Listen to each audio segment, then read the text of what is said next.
So this week, we changed it up. Instead of doing all of the movies that are recommended to us, we did one that we wanted to see. We changed it up. I think the audience would argue with that, considering we do all movies that no one's seen ever. And that's our biggest critique. Well, to be fair, we do a lot of audience recommends that no one's ever seen. That's not our fault. I do a audience recommends. When's the last time you did? I don't remember. Okay, so then... There has to have been one that I did that was an audience recommend at some point. Maybe. I think you did one for Alani at one point. Mother. Didn't I choose Mother, or was that your choice? I don't remember. All right, regardless, this week is The Judge, and we did it because it was filmed in Shay's hometown and our favorite town, Shelburne Falls. And we were just there for your birthday. Yep, and for some reason that came back to you. I think my parents mentioned it to you or something, and you were like, oh yeah, we still need to see that movie. Well, exactly. They also have the placards all around town where the shooting took place, and there's like 7 different movies. The film shooting took place, because that sounded horrible. Okay, the film shooting took place in this town, and they have a bunch of things. Apparently it's a well-known filming location, because it's the picturesque small town scene. Like, everything Middle America, like, your small town, it's this town. Right. So, if anybody didn't know, this film was not shot in Indiana. There may be some shooting locations in Indiana, but for the majority of it, it was in Massachusetts in some fashion. I know the Chicago house was in Boston. I know that the funeral home was in my town, which was Attleboro. I know that there's a scene where Robert Downey Jr. is driving over the bridge. That is Shelburne Falls. There's a lot of Shelburne Falls in this. There's a lot of Shelburne Falls. So, I do know there's Chicago. So I think that's just the outside scenery, but I don't know. Well, right. The city scenes in the beginning of the very, very beginning of the movie is Chicago. Right. But other than that, I have to assume, though, that the cornfields may be Indiana or somewhere like it, because we don't have really cornfields, or not that I can really think of. Not in Western Mass there are farms, but it's not anything really like that. Like that, though. So I don't know. But anyways, so a lot of it was shot around here, so we wanted to see it. And also, when it came to town, it was within walking distance of the apartment I lived in at the time, and somehow I did not meet Robert Downey Jr. Well, that's your fault. You have no one to blame but yourself. Yeah, I don't know. It was all over Facebook when he came to town, and everybody was getting autographs from him. I remember my dad texting me saying, hey, have you gone? Have you gone to see Robert Downey Jr.? And I don't know, like, what happened there. I just didn't. So to this day, I've still only met Hulk Hogan, and that is my own fault. Yeah. I mean, that's really no one to blame but yourself. Movie's The Judge. I'm Tyler. I'm Shay. And this is Cinematically Correct. Right. And I guess you should start with the brief synopsis so people know what the movie is. That's generally how we do things. Brief synopsis.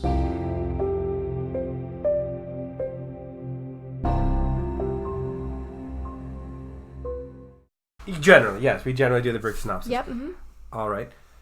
So it's about a high-priced defense attorney living in Chicago, and he goes home for his mother's funeral. Doesn't really get along with his family, specifically his dad, who's a judge. And then his father, the judge, hits someone and kills him with a car, and he has to defend his father in court. Yeah, basically. That's the move. That's it. Done. Yeah, done. So, do we want to talk about... So, this movie, it's very subplotty. So, there's a lot of moving parts, which is very true to real life, which is one of the reasons I like this movie. There's a lot of that. It's a very dark, not happy ending movie, kind of. It's more realistic in terms of life is messy, life is complicated. Right. And it's very, things don't necessarily happen linearly. Like, it is very, like, real to time, like, this, then this, then this, but all of the other things that are happening around the main court event is very much kind of going through their past, and it brings up all of the history. Nothing stays quiet or secret in a small town, right? Type deal where everyone knows everyone else's business, and it's just messy. So, I mean, the first character that obviously we have to talk about would be Robert Downey Jr.'s character, who's Hank Palmer. Right. So he plays kind of a jerk at the beginning. He's the standard cocky, I'm better than everyone lawyer. Or, as the director and Robert Downey Jr. would like you to think, Tony Stark. Yeah, Iron Man, Tony Stark. Yeah, so they did that, according to IMDb, to play with audience expectations, which, okay, do you, man, I guess. I don't know, weird. But yeah, so you know right off the bat, okay, this is going to be a character arc for this person. I mean, there's no way you're going to have a lead character who just is the same person the whole stays. movie. I mean, every movie has a character arc, and especially Robert Downey Jr. in all movies, including Iron Man. Right. And all of Marvel. I mean... Right. So, I mean, it is a little cliche in that what you think is going to happen is going to happen. Right. So, basically, he's going through a divorce. He's very angry with his wife who's cheated on him, rightfully so. And he ends up having to go to his mother's funeral, and you realize that he has a very tense relationship with his family. Right. Mostly his dad, but obviously there is tension between his brother and him, which you don't really get much resolution on, but we'll get to that. I had a question for you about that, but we'll get to that later in the podcast. I mean, he talks about to his daughter when he's leaving, and she asks if Grandpa's dead too, and he goes, well, he's dead to me. You must have misheard me. Yeah, so you can tell that he is obviously very close to his daughter. Yes. So the capacity for change is shown right off the bat, which obviously is intentional.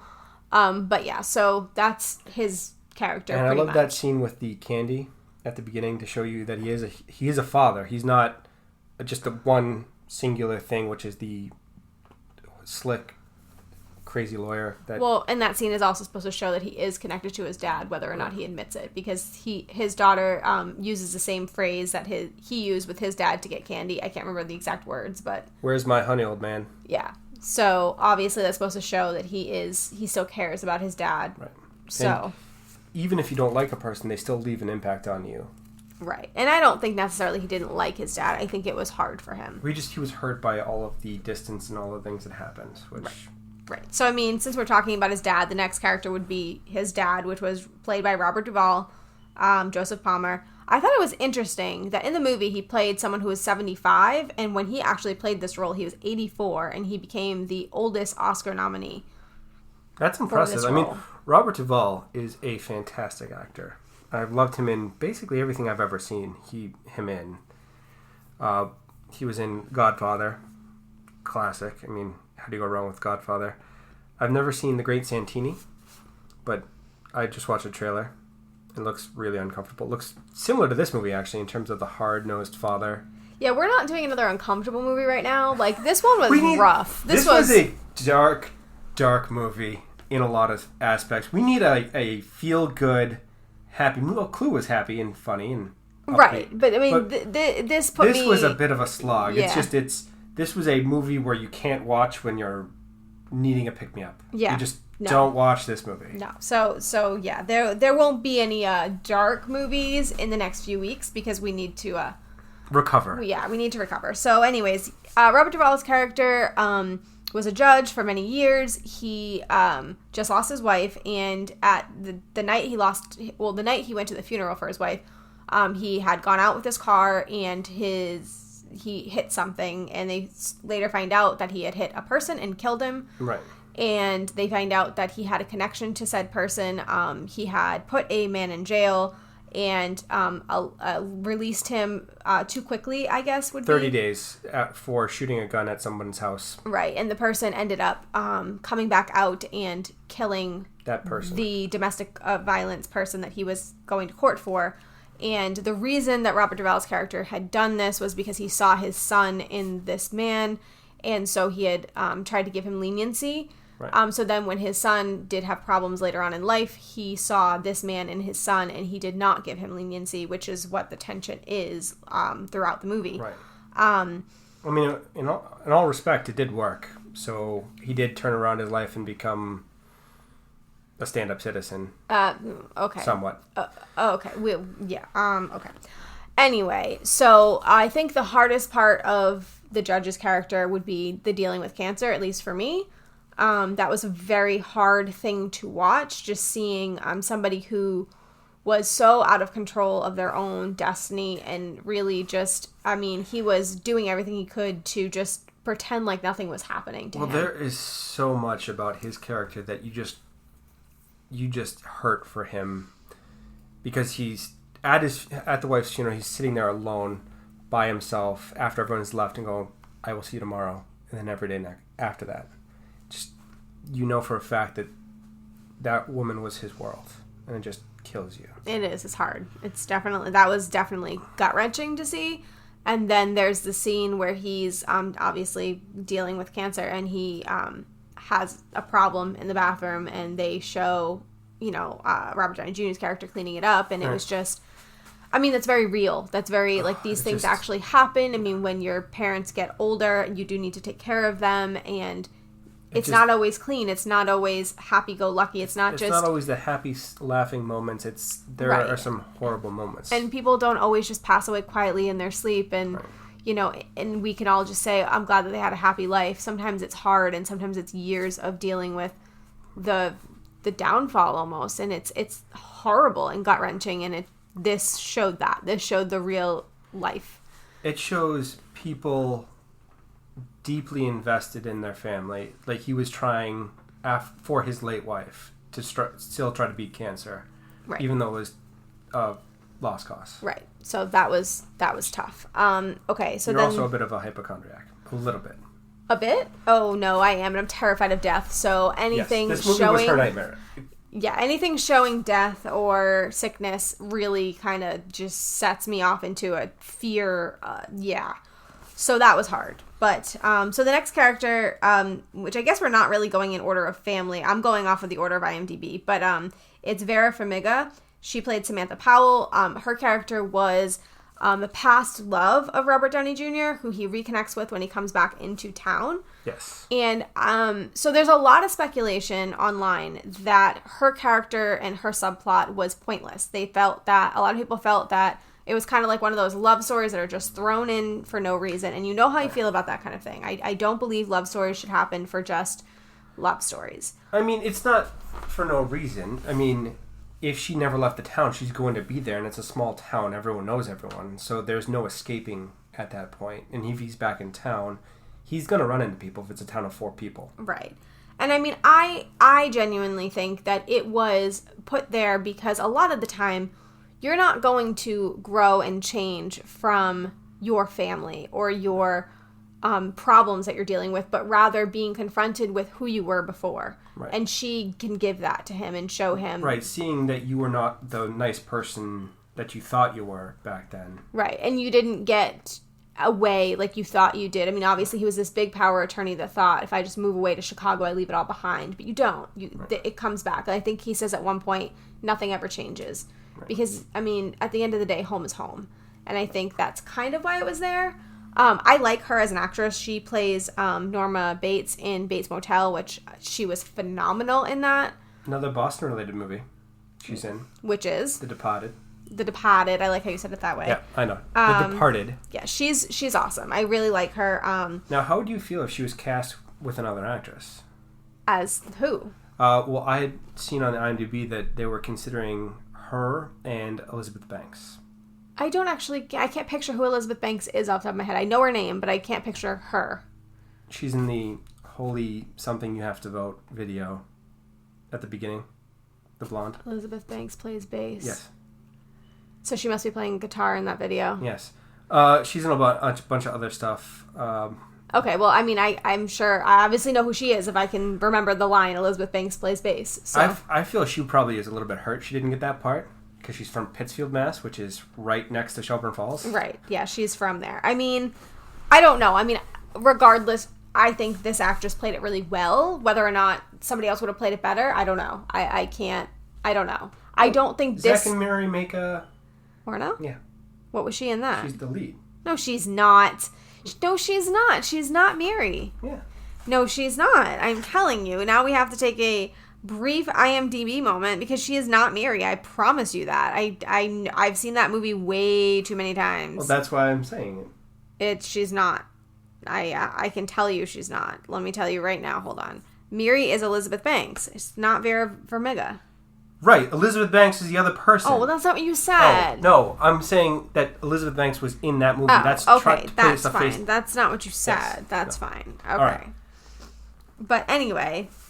So, I think that's the only other thing in her subplot would be that she had a daughter, and, creepy incest for no reason? Yeah, so he makes out with this girl at a bar, you later find out it was her daughter, and he starts questioning whether or not he's the father, which thankfully resolved that he is not the father. However, his brother is. He's the uncle, which makes him the creepy uncle. Right, and it really, nothing ever resolves of that. Like, it was very odd, and I don't know if that part was necessary. Well, okay, great. It's not your daughter. Still your niece. Still creepy. Right, so I don't know. I don't know why that was there. I don't know if there was a reason to that particular thing, but... Maybe just a little bit of levity for the, oh my god, that can't actually happen. Maybe, but apparently this is not the first Robert Downey Jr. movie that was...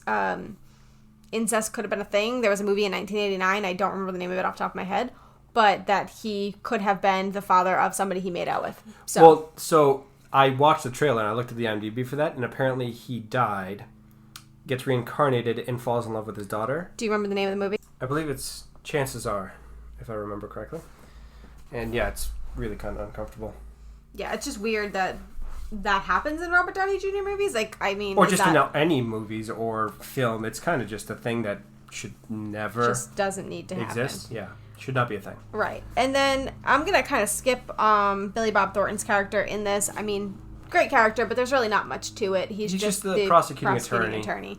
And then the other character that I think we should probably talk about is Vincent D'Onofrio. First of all, how many times do we do a Vincent D'Onofrio movie? We've done like 70 of them. It's insane. I don't think we intend to. He's always a supporting character, so you really never kind of know that you're doing a Vincent D'Onofrio movie until you're doing one. Until you watch it, and then it's, oh, there's Vincent D'Onofrio. Right. And he's always very good. Right. Is he a lead in any movies? I can't think of one. He's always supporting. No. I mean, he's most well known for Full Metal Jacket. Mm-hmm. But he shoots himself in the first 5 minutes of that movie. Yeah, he's like the best supporting actor type thing. Yeah, which I think this movie did call for. You can't always have top shelf lead actors. Well, no, but it's just weird. But because he's such a great actor, like you would think he's fantastic, and he's very good fitting in and supporting other people in the film. Right. So he plays Glenn Palmer. He plays Robert Downey Jr.'s brother. And basically their tension is when they were younger, there was a car crash, and Vincent D'Onofrio's character was a baseball player, and his arm got hurt, and he basically lost his career. Well, it was basically the person that had his life stolen, and he had to stay in the small town, even though he had bigger dreams. Right. And he probably resents his brother quite a lot for that, because his brother was high while driving. Right. So... Did he ever apologize? Did Robert Downey Jr. ever say, I'm sorry? Right, so there's no resolution, right? There's no... First of all, Vincent D'Onofrio doesn't really act like he's that angry about that. He acts more angry about how he is towards his family, like towards his father and his mom, but he doesn't really... Well, I think that's what part of the resentment that built up over time, where his brother got to leave, got to go have a life outside of this town. He never had that. It's been building up from that one accident where he was stuck in town, taking care of the family, being the older brother. Okay, but in fairness, but now it's awful what happened. But we learned that Robert Downey Jr.'s character ended up going to juvie, I believe, for this accident. Yes. And he was able to turn his life around and become a lawyer, a very high-respected lawyer. Now, I know that Vincent D'Onofrio's character was intending to be a baseball player. He won 1 billion awards, and he was really good at it. But there's nothing to say that he couldn't have turned his life around and become something else. Well, yes, this was a hurdle, and a hurdle is not a roadblock. It's not something to stop you. It's something that you have to either pivot, get over it, or move on with what you're doing. It's not something that's designed to be the end of life as you know it, and you can't just give up and accept your fate. Right. So I think that is kind of a tough thing, because, I mean, that happens to people. They do end up just giving up. But that's not 100% Robert Downey Jr.'s character's fault. No. Like, that's just not. Now, while we're on this topic, I wanted to ask your opinion. So, obviously, what they say in the movie is that Robert Downey Jr.'s character was high, and they got into an accident. Right. If you looked at the Rotten Tomatoes for this movie, I don't know if you read any of the reviews, but there is a question on there from somebody named Greg from June 4th, 2019, so not that old. And it says, question for all of you who have seen this great movie. Do you think Robert Downey Jr. was driving the car that ended his brother's pro baseball dream? Because I think his brother was driving and RDJ took the fall. I mean, that's entirely possible. I would just tend to believe it was part of the resentment. So I think it was Robert Downey Jr. speeding while high, just because that plays better with the resentment, and his brother's life was essentially stolen, even though he could just get a new life, which is what he does, but it's not the one he wanted. Right. I mean, I think that if you looked at it this way, it makes more sense why the other person gave up and why Robert Downey Jr. was able to overcome is because it... That is fair, because it's I'm not going to let that...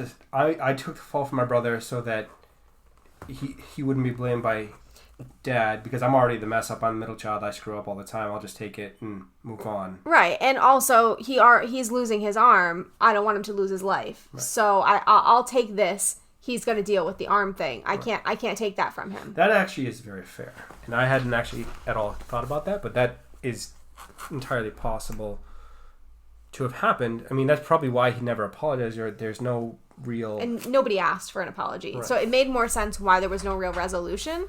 So, I mean, obviously we don't know. That's just something to consider, and I thought it was interesting when I ran across it. So. But other than that, the other characters are pretty much ancillary. I do vaguely want to mention, I think his name was Jeremy Strong, which played the younger brother. Yes. He had, I don't know if it was autism or some cognitive disorder. I think he was very much on the spectrum. Yeah, I mean, I loved his character. There wasn't much reason or like plot to it, but I thought he was amazing, and it showed Robert Downey Jr.'s compassion when he was interacting with him. Well, I think it partly was due to dad was taking care of him. Now it's going to fall to the older brother in town, and that's another thing on the list of things where he's already resentful for his brother living a life in Chicago. Right, that's fair.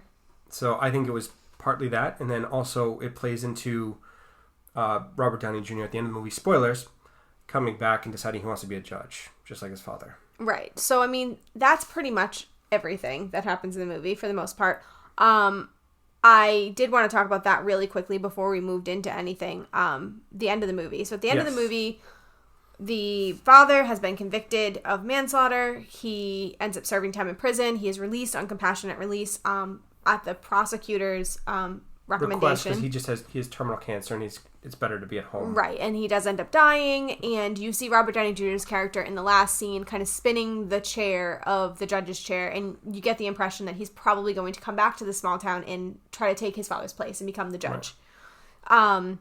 So the question that becomes is the title of the movie The Judge about his father or about him?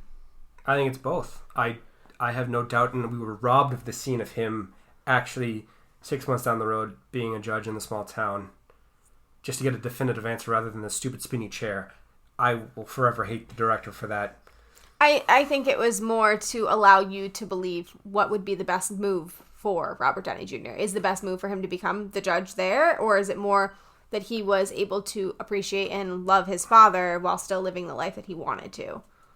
Well, I think he's reassessing what he wants to do with his life that moment. So I think that he becomes a judge. I mean, I do too, but I'm just saying, I think that's why they left it open-ended. We needed a spot of him sitting in judge robes. You really just need the full spectrum. Yes, exactly. Mm-hmm. Okay.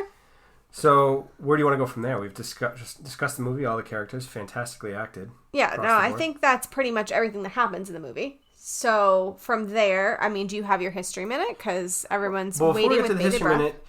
One thing that we do want to mention is the person that he killed is a bad person. And okay, yeah. I kind of fully support hitting that person with a car. Okay, yeah. So, I mean, we did vaguely mention that the person he killed ended up coming back out and killing the person he was accused of domestic violence for, and that's why this whole thing happened. Right. But yes, this person was an awful person. I think he ended up having a bar fight with the brothers earlier in the night of the same day. Probably. And then also, he sees the dad at the grocery store and says, "Your wife is buried 50 feet away from the person I murdered. I'm going to be peeing on both of their graves." Yeah, he was an objectionable person. I'm sorry. Does it make it okay for him to kill him? No, but we also know that he was going through chemo. He wasn't. He impaired cognitive function. He's also older. He may have some kind of dementia. Right. Well, rage and I guess chemo brain, as they call it, are symptoms of going through chemo. Right. So there is that to be said. I don't know that I necessarily blame him for feeling that anger. I don't know that you can just kill someone.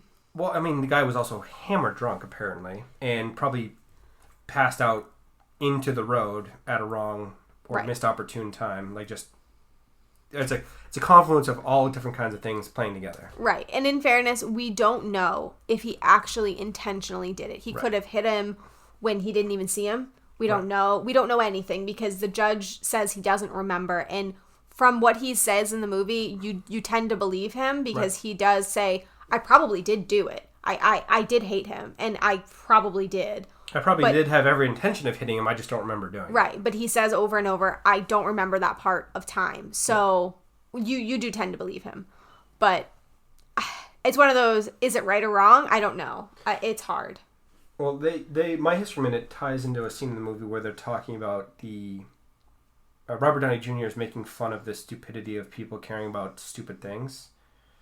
I feel that.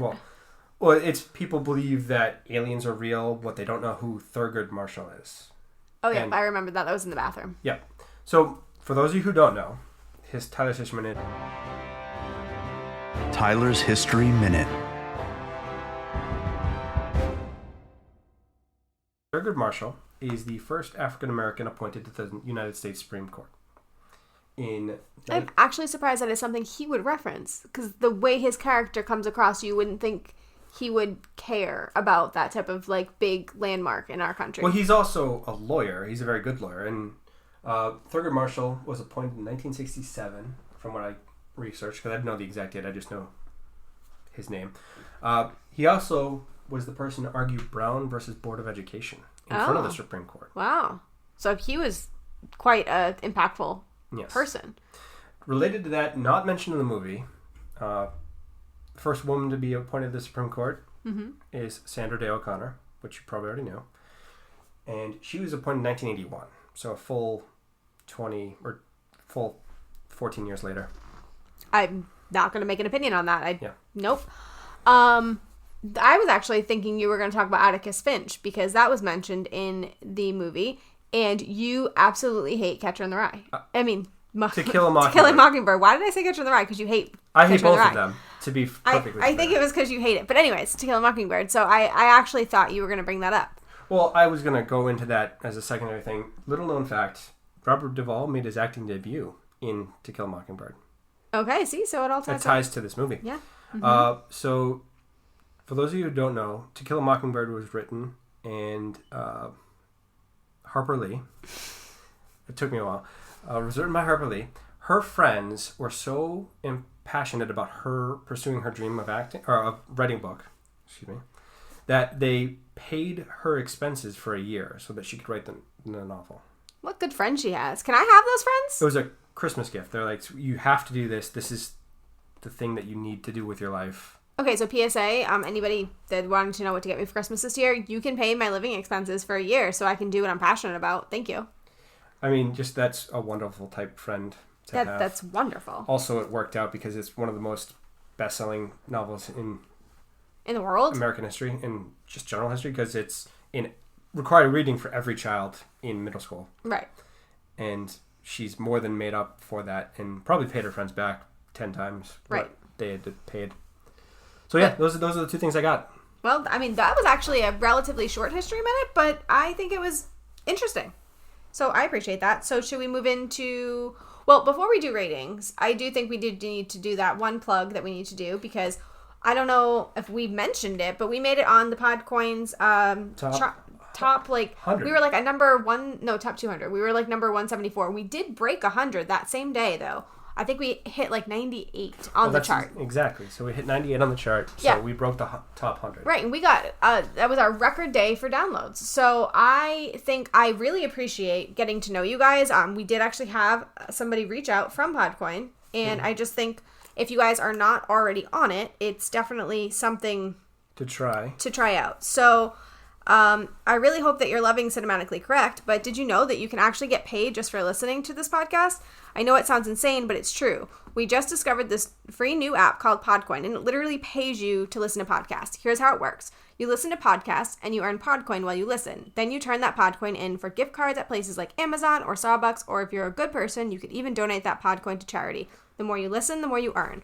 So here's what you do. Download the app right now on iPhone or Android, and I have a special code for you. Simply use our code Cinematically, and you'll get 300 Podcoin just for signing up. And if you listen to enough of us on there, you can get a cappuccino at Starbucks or an Amazon gift card on us. So go ahead and go listen to this podcast or virtually any podcast on Podcoin and sign up with the code Cinematically. I swear it'll change the way you listen to podcasts.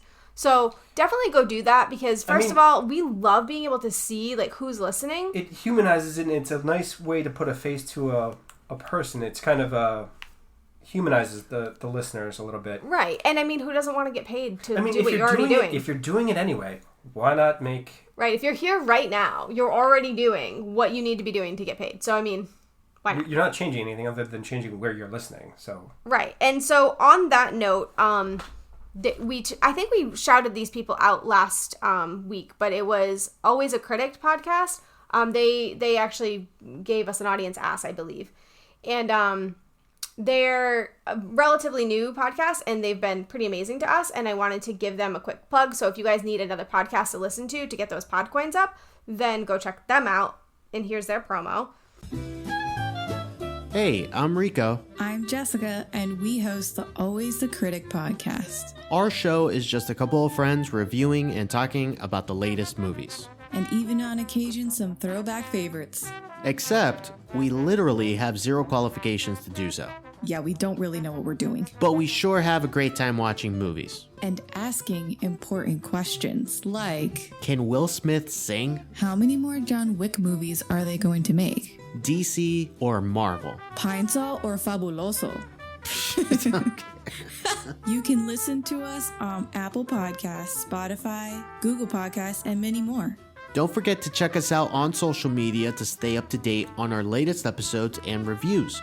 You can find us on Twitter, Instagram, and Facebook at Always Critic Pod. Give us a listen.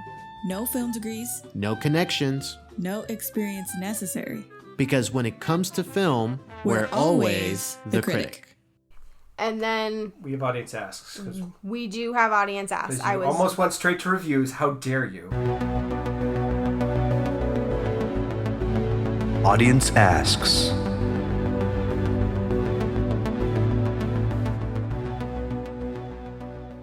I know. I almost did, and you guys would be so mad at me because this is the only part of the show that you guys seem to actually really like. This and History Minute, which, I mean... Well, hey. It's not about me, so it makes me sad. We need like a Shay Minute or something, but I don't have anything. So, since Krista did bring up the movie, I did want to do at least one of hers. So...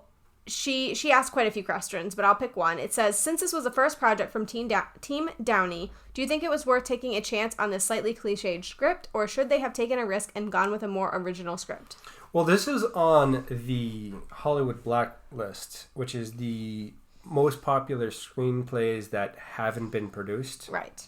So it was something that people were trying to get pushed through the system. So I think they did a fantastic job. I do too. And if anybody doesn't know, Team Downey is the production company between Robert Downey Jr. and his wife. Yes. And there is another movie coming out from Team Downey, so it'll be the second Team Downey movie. It's called The Voyage of Dr. Dolittle, and it's set to come out in 2020. So, I mean, I'm actually interested to see it because, if they do as well as they did with this one. Was it about Dr. Dolittle? I don't know. I couldn't find any information on the actual movie, but I don't care, really, frankly. Don't care. I also wanted to do a quick plug. Ryan Terry actually did a review of this movie back when it came out. He absolutely loved it. Mm-hmm. And he talks about the archetypes that each brother plays in this. So I'm going to link them on Twitter. I think I already shared it once, but I read the whole thing, and it's amazing, as usual, with him. But he does a lot better about talking about like the mechanics of the film because we're not so good at that. So anyway, and then the other one that I wanted to bring up was from 143. He said, how could his son hate the judge? Which I thought was interesting to think about because I never felt that his son hated the judge. No, he always felt like he was the one on the outside looking in. So everyone got a hug at the wake. He got a handshake. Everyone is... Yeah, but I think that was partly because that's what he wanted. He wasn't the lovey-dovey, like, I'm going to be close to everybody type. And that's okay. You don't have to be. Well, but he was so very clearly desperate for his father's approval. And if you just show up to your law school graduation for your son, like, how hard is that? That's... Yeah, that was Like, he graduated first of his class from a top flight But law school. sometimes I feel that families don't necessarily understand that if you do things differently, that... Maybe it was on a Thursday. funny. But no, I mean, I think we all have personal experiences where we realize that if we do things a little bit different, then it's hard for people around us to be able to enjoy and be happy. And I think that's a definitely an apparent thing here. Well, I think it's also partly the father can do that. He has the capacity when he treats his granddaughter as a granddaughter. Like, he meets her for the first time and is all, here's the candy, you want to go inside, blah, blah, blah, let's go get ice cream. Right. So it's hurtful to see that he can do that for her, but not for him. Yeah. I mean, that's fair, but at the same time, he was someone that did things that he needed to take ownership of. I mean, he's not blameless in the whole right. Nobody is. interaction. He went to juvenile detention for a reason. Right. Whether or not it was a fair reason, we don't know. But regardless. Anyway, so we move into ratings. Ratings and reviews. Reviews.